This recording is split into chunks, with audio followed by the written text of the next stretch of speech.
The great medical station of Zendar floated in deep space, shining with silver lights against the black void. It was the largest healing center in the Orion sector, known for advanced treatments and alien doctors from many worlds. Inside its shining halls, creatures of all shapes and sizes were treated every day. Some came with rare illnesses, others with wounds from accidents, and still others after battles in the far reaches of the galaxy. On this day, the medical wing was calm. The tall doors opened with a soft hiss, and the doctors inside were preparing for routine patients. The soft hum of machines filled the hall. Transparent walls glowed with blue light as scanning devices checked the air for infection. Nurses moved between stations, carrying small trays filled with medicine. Everything seemed normal until the doors of the emergency bay slid open again. The sound of heavy boots echoed against the clean floor. A figure stepped inside, walking with uneven but steady steps. It was a human, tall and broad, with dark hair plastered against his forehead by sweat. His name was Tom, and his breathing was heavy, but his eyes were calm.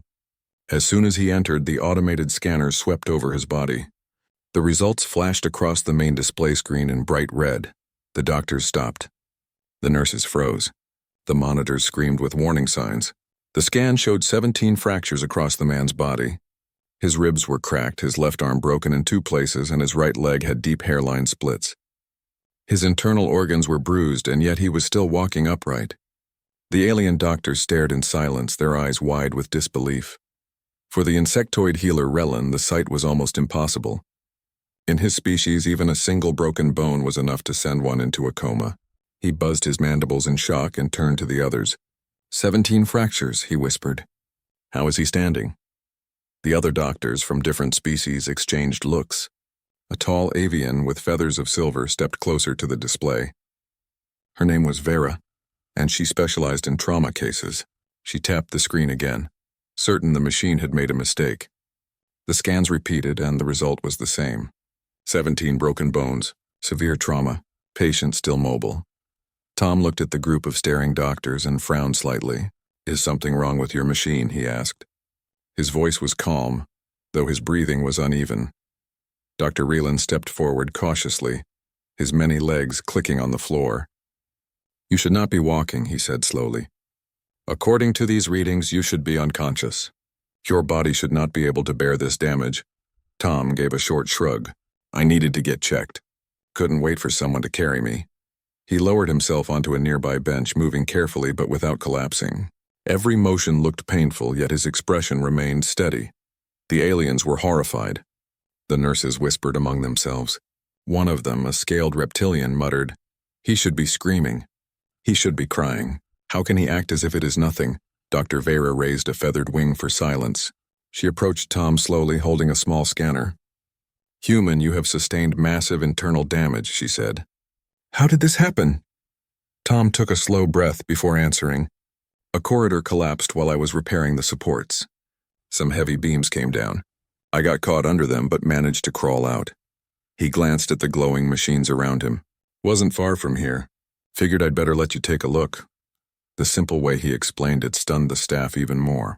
To them, being trapped under falling beams strong enough to break so many bones meant certain death. Yet here he was, explaining it as if it was a small inconvenience. Dr. Relan ordered the emergency team forward.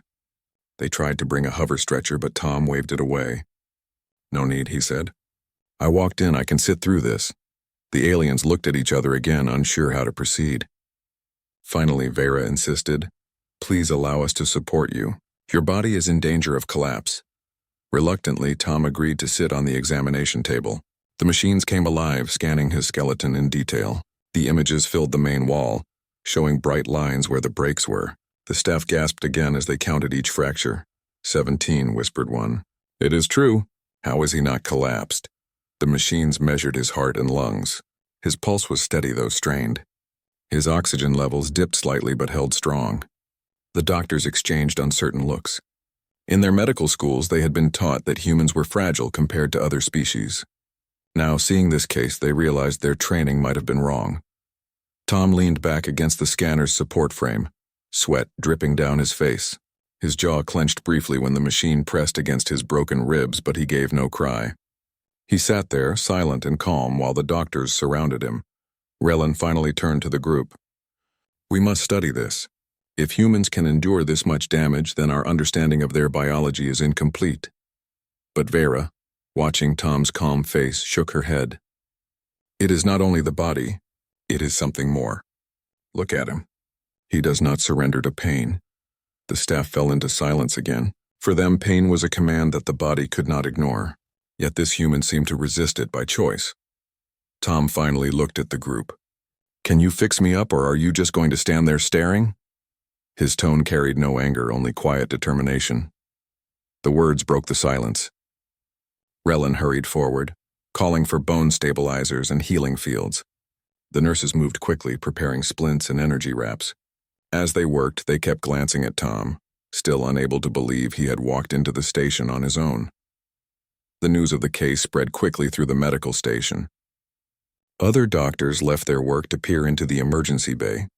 They pressed against the glass walls, whispering in disbelief. To them, it was a living paradox. A being carrying injuries that should render him helpless was instead sitting upright, speaking clearly and even making requests. For the staff of Zendar, this was the beginning of a lesson they would never forget. The human body was not like theirs, and perhaps even more important, the human will was something beyond the reach of their science. The medical chamber was bright with white lights that reflected off smooth silver walls. Machines hummed softly, their panels glowing with streams of data. The smell of sterile air mixed with the faint tang of healing herbs carried by some alien nurses. Tom sat on the examination table, his heavy boots hanging just above the polished floor. His broad shoulders leaned back against the frame, and though his chest rose unevenly with each breath, he remained calm. Dr. Relin, the insectoid healer, moved closer. His tall body was covered with a hard chitin shell that gleamed under the lights. His many legs tapped gently against the floor as he adjusted the scanning device near Tom's chest. The machine let out a sharp tone, and new images appeared on the wide wall display. Bones glowed on the screen like a white web. Cracks ran across the ribs, bright lines showing breaks in the arms and legs. One of the bones in Tom's left arm had been snapped clean, yet the man still flexed his hand slightly as if testing his grip. The doctors watching the screen were horrified. This is not possible, whispered Dr. Vera, the avian trauma expert. Her feathers puffed slightly, a sign of alarm among her kind. She moved a wing over the panel and magnified the image. The arm is broken in 2 places, and yet he still has movement. If one of us suffered even half this damage, we would not move for weeks. Tom turned his head slightly toward her. Movement helps keep me awake, he said, his voice even but heavy. If I stop moving, I feel like the pain will take over. Better to keep going. His words unsettled the room. To the alien staff, pain was an order from the body, not a suggestion. It demanded surrender, yet here was a human, treating it like background noise, something to push aside. Dr. Relin adjusted the scanner again. His mandibles clicked as he muttered. There are fractures across the ribs. The lungs are bruised, and still his heart remains steady. The body of this species is beyond expectation. One of the nurses, a small amphibian creature with translucent skin, brought over a tray filled with splints and stabilizing gel. She looked at Tom nervously, then at Relin. Should I begin setting the bones? Relin hesitated. Yes, but carefully. The human does not collapse like we would. We must learn from him while we treat him. The nurse nodded and began her work. She gently applied the gel along Tom's forearm where the bone had broken. The gel hardened quickly, forming a strong brace. Tom watched her calmly, his jaw tightening briefly but never letting out a cry. Dr. Vera stepped forward again. Human, she said carefully. You said you crawled out from under falling beams. Why did you not wait for help? Tom's eyes flickered toward her. Waiting meant I might not make it. The air was filling with dust and the beams could have shifted again. Moving was the only choice. He paused briefly, then added, Humans learn early that sometimes no one comes unless you move first. His answer carried a weight the aliens could not fully understand, but they felt its power. For them, danger usually meant retreat and waiting for rescue teams. For humans, it seemed survival meant action, even when the body was failing. The staff surrounding Tom exchanged uneasy glances. One of the doctors, a tall serpent-like healer named Salik, leaned close to Vera. This is not only biology, it is something in their mind. They refuse to yield. Vera nodded silently, her feathers settling again. She turned back to Tom. We will stabilize you now, but we must monitor you closely. 17 fractures cannot heal without time. Tom gave a small nod. Do what you must. I just need to be ready to work again soon. The words struck them again. Work, not rest. Not recovery. Work. They could not understand how a being so damaged could still think of duty before healing. Relan activated the skeletal realigner. A beam of soft blue light passed over Tom's chest, knitting cracked ribs together slowly. Tom clenched his jaw, his knuckles turning white as he gripped the edge of the table. The machine forced the bones back into alignment, a process that would make most patients faint. But Tom remained awake, his eyes narrowed but focused. The nurses watched with wide eyes. One whispered, "Does he not feel it?" "He feels it," Relan answered quietly, studying the man's steady breathing. "But he does not allow it to control him."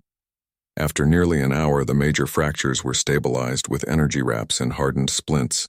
Tom's chest rose more evenly now, his lungs supported by external bracing. His arms and legs were held in exosplints that glowed faintly as they reinforced the damaged bones. Still, he sat upright, never lying fully back, as if refusing to let exhaustion win. Dr. Vera moved closer once more. "You may rest now," she said firmly. "We will place you in a recovery chamber. The chamber will suspend you in healing fields. It is the fastest way to mend your injuries." Tom shook his head slowly. "No chamber. I can heal outside." "I don't like being trapped." Vera's eyes widened. "It is not a trap. It is advanced care." "I know," Tom said, "but being sealed inside makes me uneasy. I'd rather face the pain out here than lie helpless in a box." The alien doctors were speechless again. For them, recovery chambers were the highest gift of medicine. To refuse them was unthinkable. Yet Tom preferred to endure suffering freely rather than surrender himself to helplessness. Relan finally broke the silence. "Very well. We will honor his choice. But we must study this resilience. It may teach us more than the chamber could." The team continued their work, applying supportive fields and minor sedatives to ease the worst strain. Tom accepted them but refused higher doses. "Too much and I'll sleep," he explained. "I need to stay awake, at least for now." The staff stepped back, their tasks complete for the moment. Tom now looked like a warrior wrapped in glowing braces, a figure who should have been in a coma yet sat upright and alert. The chamber filled with whispers. Other doctors from across the station had gathered at the observation windows. They pointed, recorded notes, and muttered in disbelief. To them, this case was more than medical. It was a challenge to their understanding of living strength. Tom looked around at the staring eyes. "You all act like I'm some kind of monster," he said calmly. "I'm just human. This is what we do. We keep moving." His words sank deep into the hearts of those listening. The alien staff understood then that what they saw was not a rare miracle, but a glimpse of something common among his kind. Humans survived where others surrendered. They endured what others could not bear. Dr. Relan finally turned to the gathered staff. "Write this down," he commanded. "This is not only medicine. This is history." The observation chamber above the emergency bay was quiet but tense. The senior medical staff of Zendar gathered there, standing behind transparent panels that looked down on Tom as he remained seated, calm yet heavily injured. The walls of the chamber were lined with data screens, each one streaming live feeds from the scanners and the monitoring machines attached to the human. Dr. Salik, the tall serpent-like healer, leaned against the railing. His scales reflected the dim light as he studied the readouts. "I have reviewed all the human files," he said in a low, hiss-like voice. "They survive extreme conditions, yes, but this is beyond expectation. 17 fractures, yet mobile and conscious. Even their heart strain is lower than predicted." Dr. Vera fluffed her silver feathers in response. "It is not just physical strength," she said. "Look at him. Observe how he refuses sedation beyond the minimum. The humans face pain with purpose. They do not surrender to weakness. That willpower, it is something we cannot measure." Dr. Relan tapped his chitinous fingers against the glass. "And yet we must. Science depends on understanding, not awe. We must examine how their bones endure such force, how their muscles maintain function despite multiple injuries, how their internal organs survive damage that would be fatal to most species." Salek shook his head. "I have studied countless species. Some survive radiation, others survive vacuum exposure. But the human combines endurance, recovery, and willpower in a way no other species can. Perhaps it is not biology alone. Perhaps it is determination embedded in the body itself. Vera tilted her head thoughtfully. Determination is not a scientific term. But what if it is a factor? Perhaps the human mind controls healing in a way we have not yet understood. Their bones may repair faster, or their muscles compensate for damage through sheer effort. Reland studied the human below. Tom had shifted slightly, moving his leg to ease pressure. Each motion was careful but deliberate. The medical team below worked with him, adjusting splints and applying supportive energy fields. Yet Tom remained in command of his own movements. "We have protocols for every species," Reland said, his voice firm. "When a patient suffers multiple fractures, we immobilize them completely. We enforce recovery even if it goes against their wishes. Yet this human refuses total immobilization. And he thrives," Salak hissed softly. "Thrives is correct. Look at his pulse. It is high but steady. The energy output is remarkable. The body does not shut down under strain. It adapts," Vera nodded. "Adaptation, yes. But why is it different from us? Other species have high endurance, yet none walk into our ward with 17 broken bones. None remain awake and purposeful." Reland paused. "Perhaps it is in the human's culture. They are trained to endure danger from childhood. They expect challenges, threats, and pain. Their society rewards survival under extreme conditions. Perhaps their bodies have evolved alongside their mindset." Salak hissed in agreement. "It is possible. Evolution not only in the body but in the spirit. The human will become as vital as the skeleton. A fracture might cause collapse in another species, but for humans it is a test, a measure of strength." Vera fluffed her feathers again. "Even so, we cannot ignore the danger. If any of those fractures shifted suddenly, he could die. Even a human's body has limits." Reland's many eyes tracked the human carefully. "Limits, yes. But those limits are higher than we imagined. Our calculations failed to predict this endurance. If humans can survive this, what else can they endure? Space travel, radiation, vacuum exposure, combat injuries. Perhaps they face threats that would destroy any other species yet persist." Salak hissed softly. "That persistence makes them formidable. It is not just survival. It is defiance. They do not yield to conditions that would paralyze others. This is not weakness endurance. This is mastery of the self." Vera's feathers settled against her body. "We cannot measure mastery with machines. We can measure bones, muscles, and nerves, but we cannot measure courage, determination, or the refusal to surrender. Yet that may be the very factor keeping him alive. Perhaps humans have evolved both body and mind to survive when all else fails." Reland moved away from the glass slightly and spoke to the gathered council. "We must debate this seriously. If this human represents the norm rather than the exception, our understanding of life in the Orion sector may be incomplete. Humans may redefine what survival means. We cannot dismiss them as fragile beings," Salak hissed again. "Fragile? That word cannot describe what we see. They endure what no other species can. They heal faster, move despite injury, and continue to act when others would surrender. They are beyond fragile. They are resilient to the point of seeming impossible." Vera's voice softened as she added, "Impossible, yes, yet here he sits, fully aware, commanding his own treatment, speaking calmly while every one of us would collapse under even a fraction of that pain. And he smiles sometimes even during the procedures." Reland adjusted his focus on the monitors showing Tom's progress. "We will learn from him. Not only how the human body functions under stress, but also how their mind interacts with their biology. Every motion, every breath, every decision is data. Observe, record, analyze, and understand." The debate grew quieter as the staff returned their focus to the human below. Tom had begun to move his arms slightly, testing the strength of the splints. The nurses watched closely, ensuring that he did not aggravate any fracture. Tom did not wince. He simply adjusted his position with careful precision. One of the newer doctors, a small amphibian named Lyra, whispered to a colleague, "He should be screaming. He should be immobilized." "How can he remain calm?" Vera shook her head. "It is not calm as we understand it. It is focus. Humans endure pain by controlling it, not ignoring it. They acknowledge it but refuse to let it dominate them." Salak hissed again, a sound that conveyed both wonder and unease. "If every human possesses this strength, then the species as a whole is far more capable than our records suggest. They can survive disasters, attacks, and situations that would destroy others. Their endurance may redefine the boundaries of life. Relan tapped on the central display, bringing up charts of fracture healing in different species. "Observe this," he said. "This chart predicts healing time for humans based on previous cases. But this human defies all prediction. The fractures are extensive. Normally, healing would take months. Yet he moves as if recovery is weeks, not months. Something in the physiology exceeds expectation." Vera leaned closer, her wings brushing the glass. "It is not just physiology. It is psychology.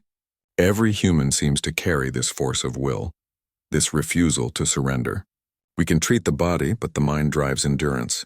Their survival is more than medicine can explain." Salak hissed softly in agreement. "The combination of mind and body makes them a force. Not just survivors, leaders in survival. Humans may be weak in theory, but in practice they are unmatched." Raylan's many eyes scanned the data once more. "We must study them carefully. Not to exploit, but to understand. If their bodies and minds interact in this way, the species may teach us much about endurance, adaptation, and survival under extreme conditions." Below, Tom shifted slightly, leaning back against the table. His breathing was steadier now, aided by the splints and supportive fields. He glanced up at the observation deck, sensing the presence of many eyes studying him. He gave a small nod and a reassuring smile. To him it was routine. To the alien staff it was astonishing. The debate in the observation chamber slowed as the medical staff watched Tom's progress. Every small motion was a demonstration of human resilience. Every decision, from refusing full sedation to adjusting his own position, was proof of a will unbroken by pain. Dr. Vera finally spoke quietly. "We must record everything. Every movement, every reaction, for the benefit of science and understanding. Humans may hold the key to survival in ways we cannot yet predict." Salak hissed again, a soft note of agreement. "And perhaps someday we will understand the true power of human will. For now we observe and learn." Raylan nodded. "Yes, observation and learning. The human is our teacher today."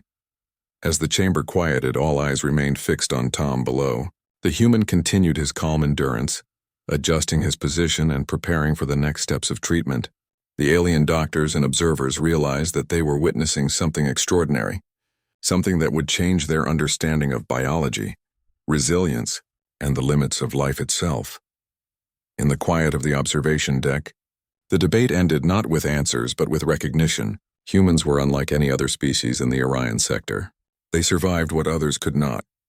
They endured what others would not. And in that endurance they revealed a truth the aliens could not yet fully comprehend.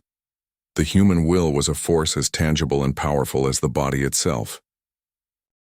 The medical ward of Zendar hummed with quiet activity. Machines glowed with steady pulses of blue and green, monitoring the vital signs of the human below. Tom had been settled onto the reinforced table, supported by the advanced exosplints that aligned his fractured bones.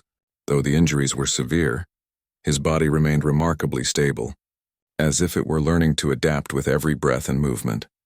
Dr. Raylan and his team moved around him carefully, adjusting the energy braces and checking the bone stabilizers.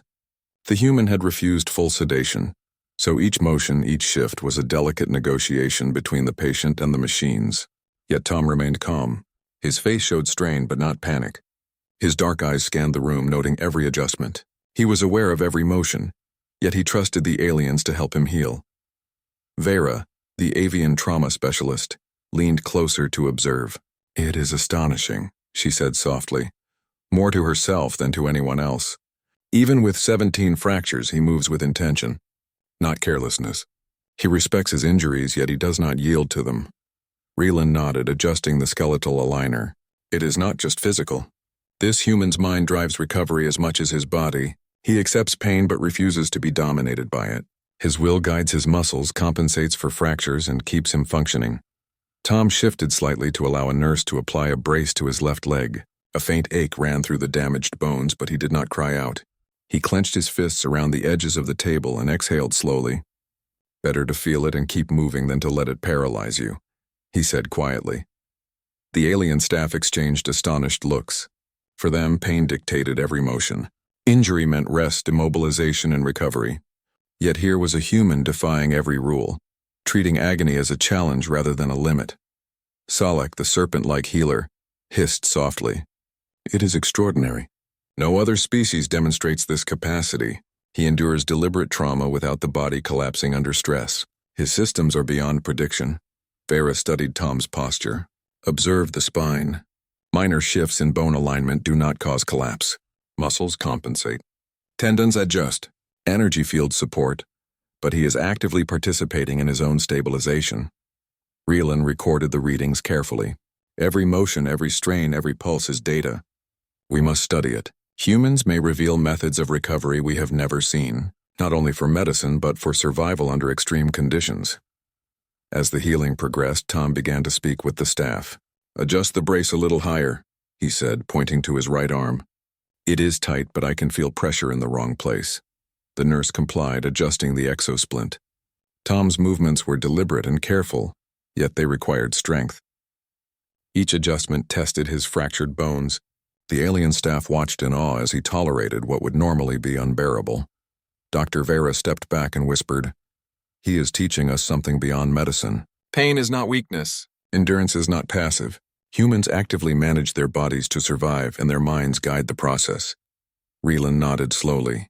"It is a combination of physiology and willpower. We see the body adapting, but it is the mind directing it. He is a living example of harmony between mind and flesh." Hours passed, and the initial stabilization was complete. Tom's breathing had grown steadier, the pulse more regular. Minor fractures were now held firmly in place, and bruised muscles were supported with energy wraps that allowed movement without further damage. "Human," Vera said gently. "You have done well. The most critical phase of stabilization is complete, but your recovery is far from finished." Tom gave a small nod. "I know, I can handle it. Just tell me what to do next." Rieland studied him closely. "Next, we allow the bones to begin mending naturally while you remain partially mobile. We will assist with support and monitoring, but you must continue to participate." Tom's eyes narrowed with determination. "Good, I do not want to be idle. Even in pain, I need to move, learn, and adapt. That is how humans recover." The alien staff continued their work, applying energy fields that enhanced bone repair. The machines recorded every shift in his skeleton and muscles, every contraction and relaxation. The data filled the walls with patterns of endurance that were unlike anything the doctors had seen. Vera leaned toward Rieland. "If every human possesses even a fraction of this capability, then our understanding of survival is incomplete. We have assumed limits based on other species, but humans exceed those assumptions." Rieland tapped a series of screens, overlaying the readings with other species' data. "Observe. Other species reach critical failure under even half the strain. Humans continue functioning. This is not a single case. It is indicative of the species' potential." Meanwhile, Tom began light exercises under careful supervision. He flexed his fingers, rotated his arms gently, and tested the strength of his legs within the braces. Each motion was careful, yet he applied enough force to challenge the healing process.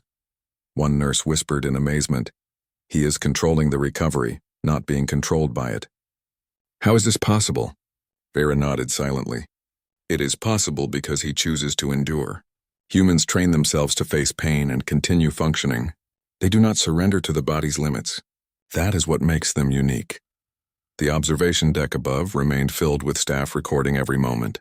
Their voices were quiet, replaced by the steady hum of the machines and the soft sound of Tom's deliberate movements. Every small adjustment of his posture, every controlled breath was evidence of extraordinary resilience. Hours turned into a full day. Tom's injuries were still severe, but he had begun to adapt to them.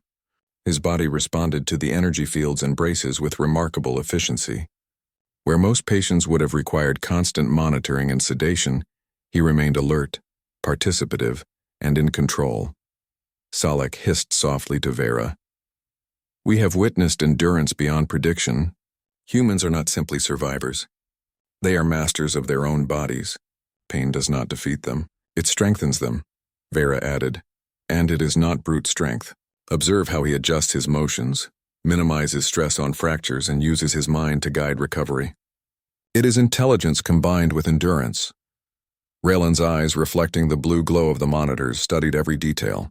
"We will compile this data, not only to understand human biology, but to understand the interaction between mind and body. Humans may hold answers to survival that we cannot yet achieve through science alone."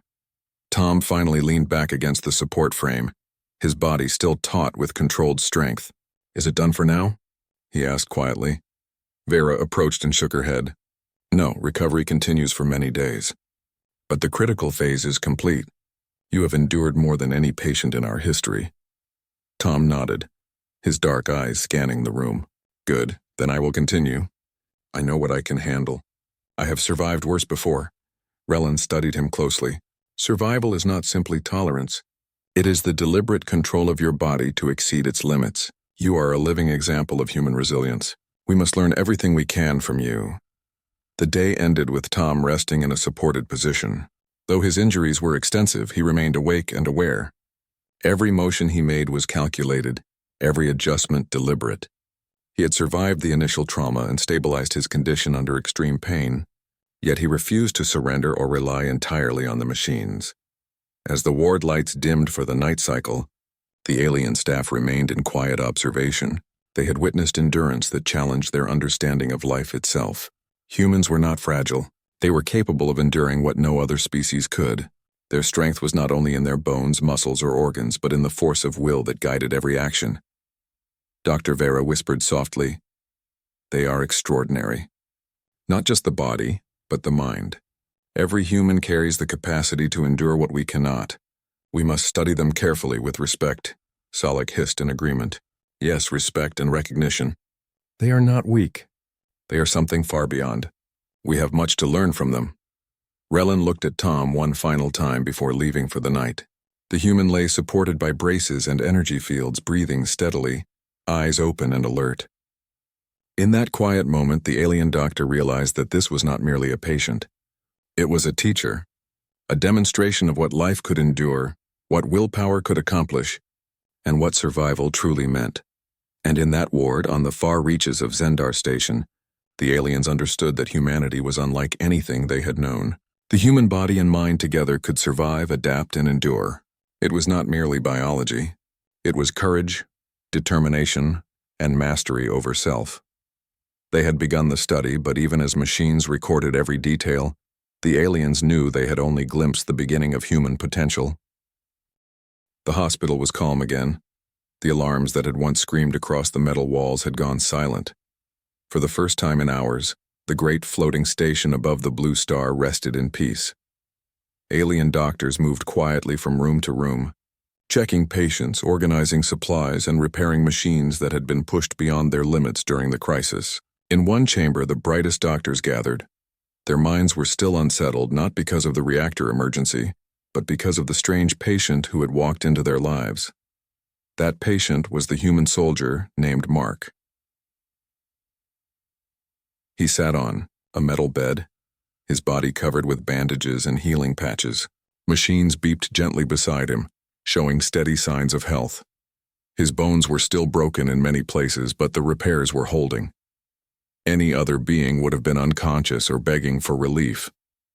Yet Mark's eyes were open and calm, his breathing steady, his hands resting with patience.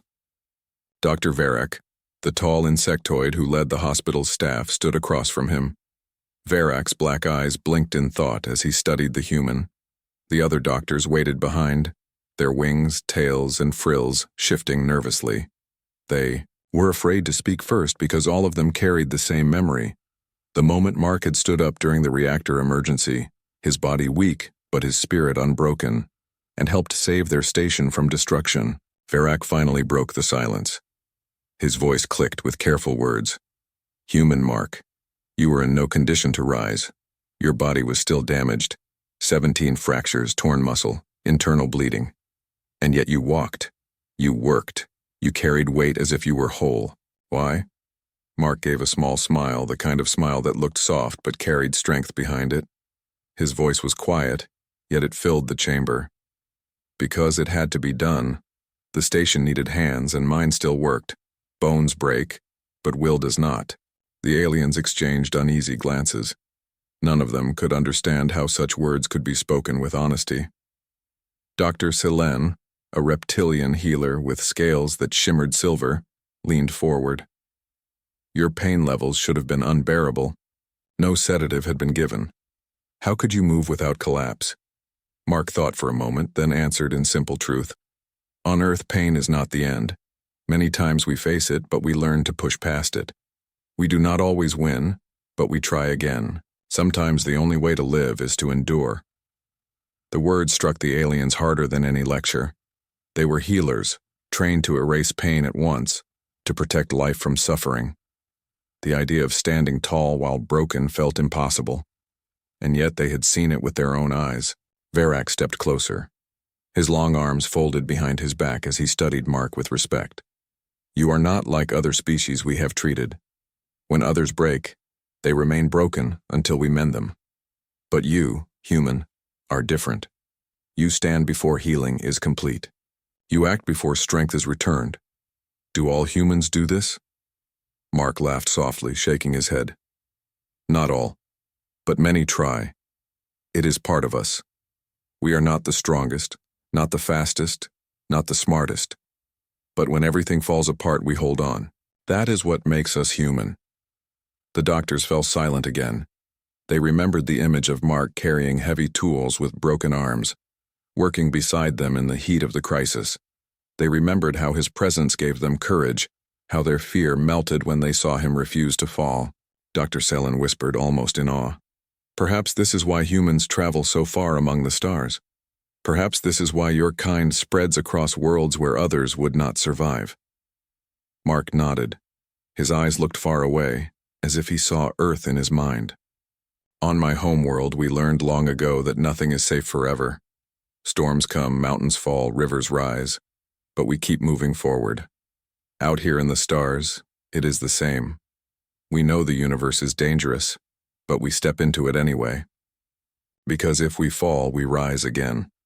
The chamber grew heavy with silence, but it was not the silence of confusion. It was the silence of respect. Verak lowered his head, a gesture of honor among his kind.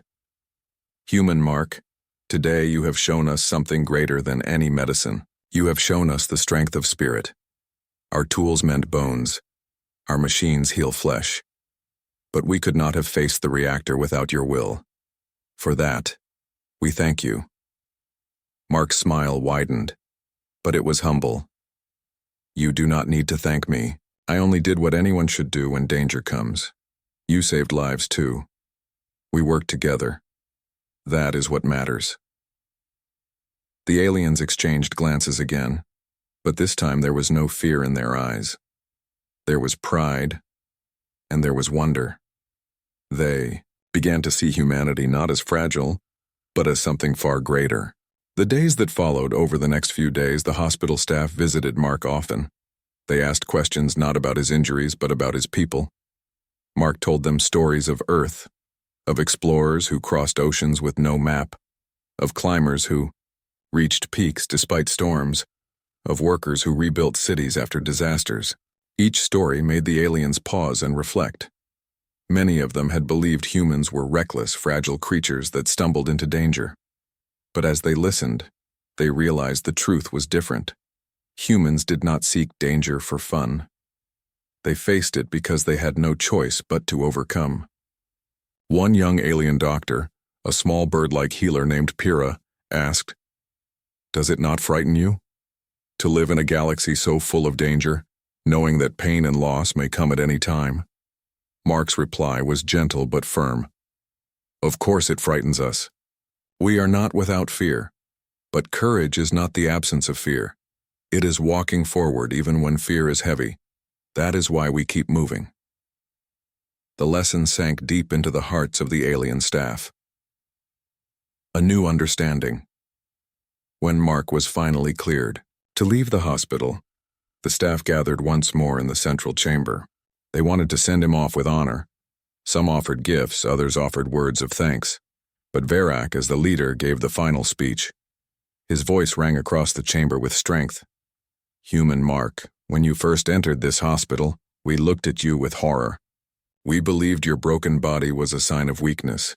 We believed no one could stand with such injuries. But you proved us wrong. You showed us that strength is not in unbroken bones, but in unbroken will. We will remember this lesson, and we will tell others of it. From this day forward, humanity shall not be underestimated in this hospital." The staff all lowered their heads in respect. Mark bowed slightly in return. His words were simple but carried weight. Remember this, friends. We are not perfect. We fall, we bleed, we break. But we rise again. That is humanity. The legacy when Mark departed aboard a small shuttle. The hospital felt changed. The staff no longer saw humans as fragile creatures wandering recklessly among the stars. They saw them as survivors, as builders, as fighters who carried an invisible strength. In the following weeks, the doctors began to share Mark's story with new patients and visiting scholars. They told of the human who walked with 17 broken bones, who stood tall in pain, and who worked to save others when no one expected it. And each time the story was told, the lesson spread wider. Humanity was not strong because of its bodies, but because of its spirit. The galaxy was vast, full of species with great technology and strange powers. But among them, humans carried something different, something that could not be measured by machines. It was the power to endure, to rise, and to inspire others. And that was why from that day every alien doctor who stared at a human patient remembered the words of Mark. Bones break, but will does not.